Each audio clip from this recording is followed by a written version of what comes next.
గిరిజన రైతాంగ సోదరులకు కానీ లేకపోతే ఇతరత్ర రైతాంగ సోదరులకు కానీ చెప్పిన మాట ప్రకారం అధికారంలోకి రాగానే రుణమాఫీ చేస్తామని చెప్పి కేవలం 3 నెలల్లో 21,000 కోట్ల రూపాయల్ని రైతాంగ సోదరుల కోసం రుణమాఫీ చేసి ఈ ప్రభుత్వం మీకోసం చేసిందని చెప్పడానికి కూడా సంతోషిస్తా ఉన్నాను.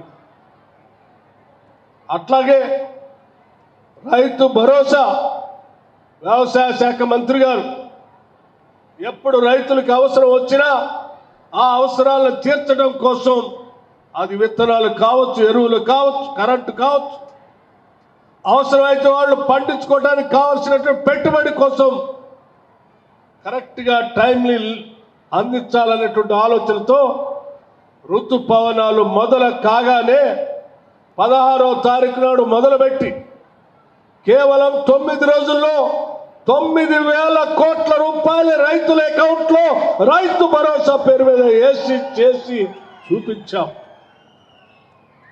ఇది రైతాంగ సోదరుల కోసం చేసినటువంటి కార్యక్రమం. వాటితో పాటు ఇన్సూరెన్స్ చేపిస్తా ఉన్నారు.